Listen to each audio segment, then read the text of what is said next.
At 77 years old, Joe Walsh has lived through one of the wildest, most unpredictable and unfiltered journeys in rock and roll history.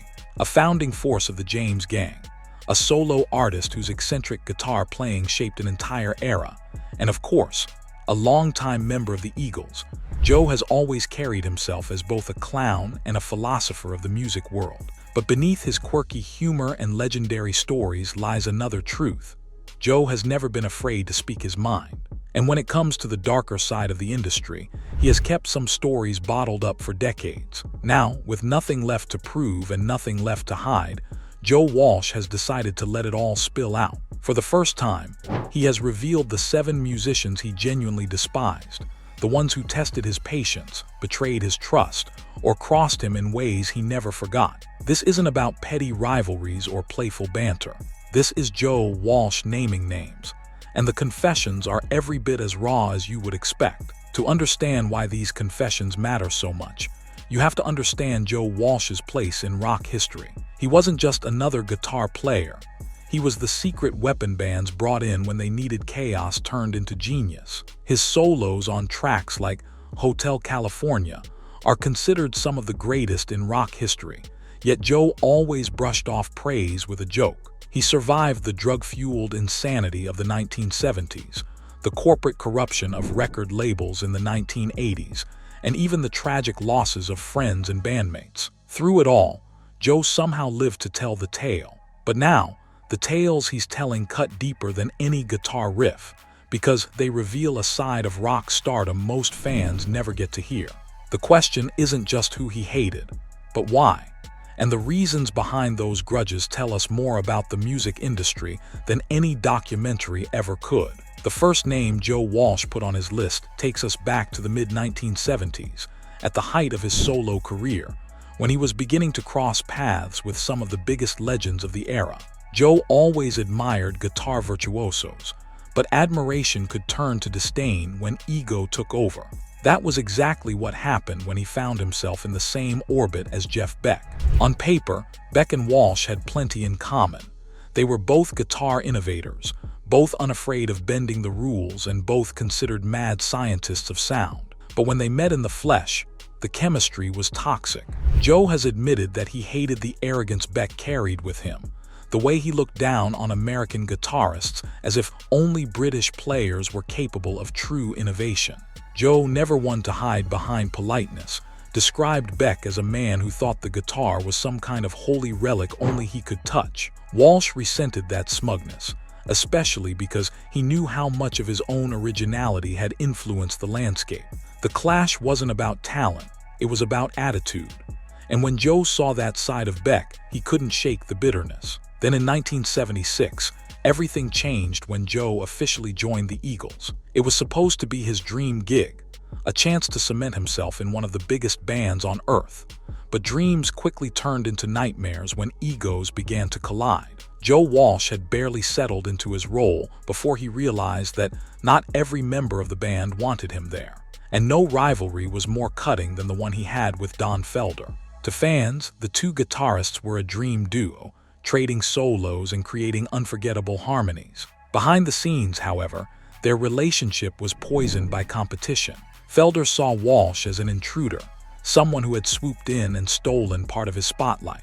Walsh, in turn, hated the way Felder constantly tried to outplay him, to one-up him in rehearsals, to prove who was the true lead guitar player of the Eagles. The tension boiled over during tour, where fistfights nearly broke out, and the resentment was so thick it seeped into every recording session.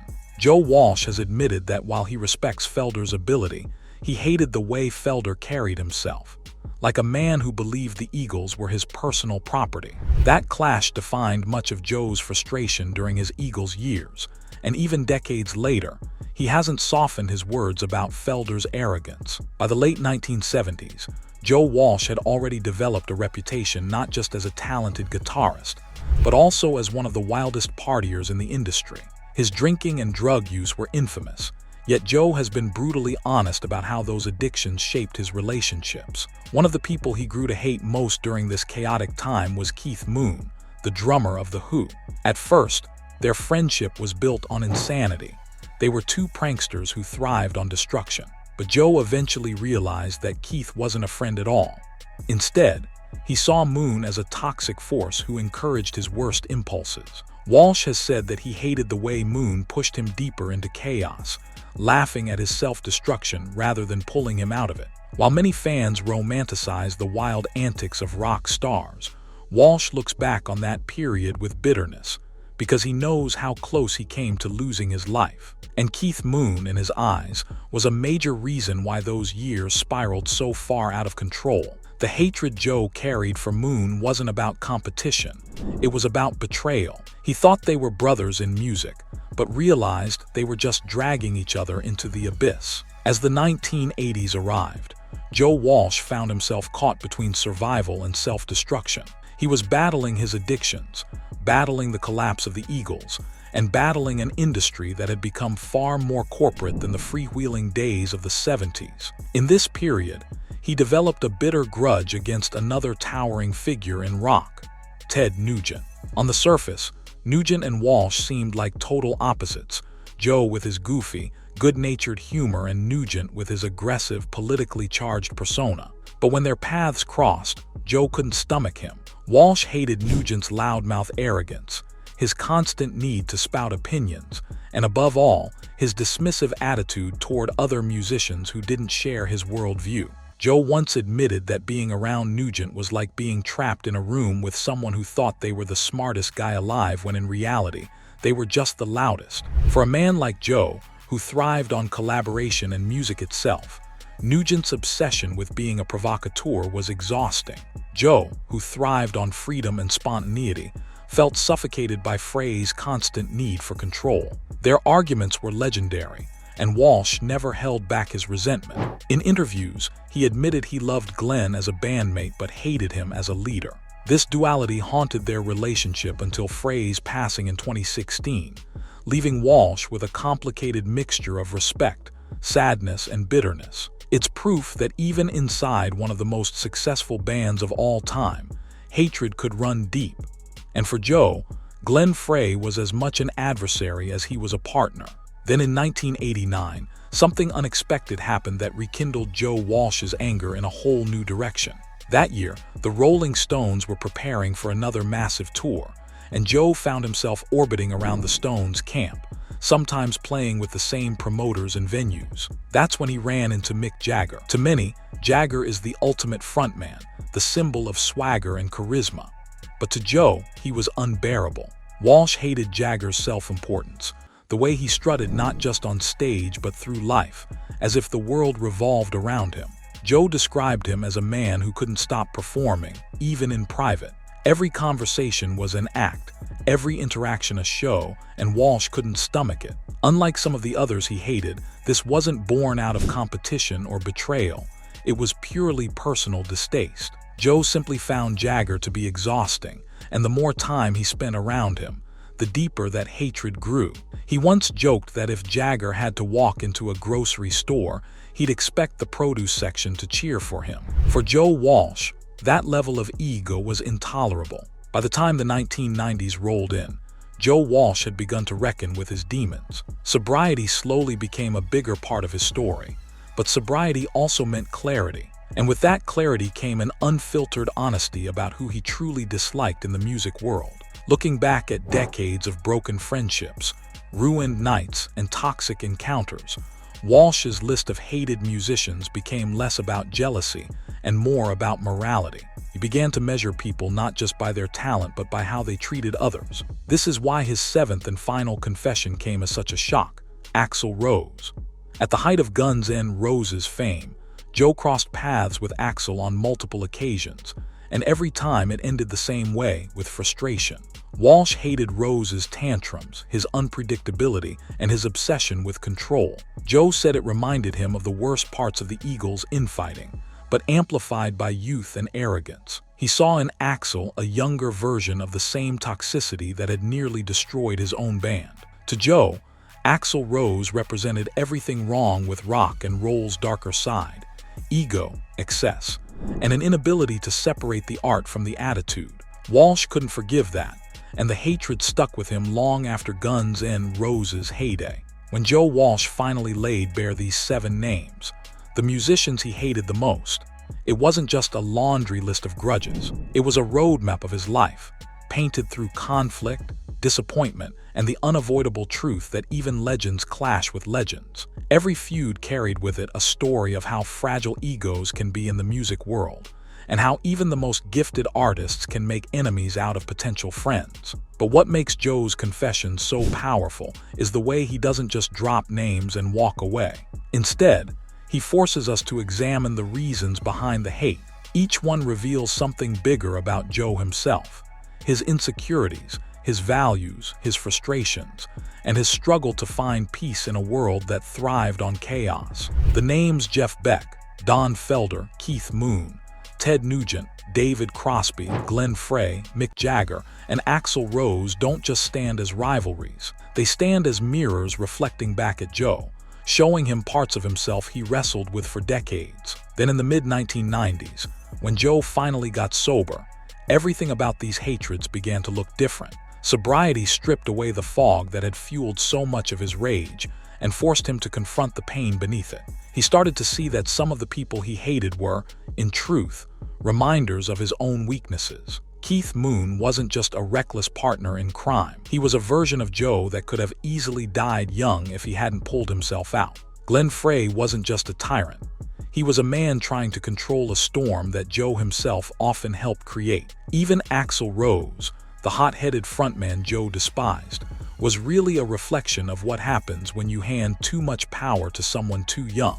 Walsh began to understand that hatred was never about the music. It was about the brokenness that music sometimes amplifies. But don't mistake Joe's reflections for forgiveness. In his own words, hate may soften, but it doesn't vanish. He still couldn't stand Jeff Beck's smug superiority, and he never stopped pointing out Ted Nugent's obnoxious antics. Joe admitted that some people just rub you the wrong way, and no amount of time changes that. He joked that life's too short to hold grudges, but also too short to pretend he liked people he couldn't stand. That kind of honesty is rare in a business where artists often polish their stories for the sake of public image. Walsh has never done that. He'd rather tell the uncomfortable truth than put on a fake smile, and that's why his confessions hit so hard. They aren't gossip.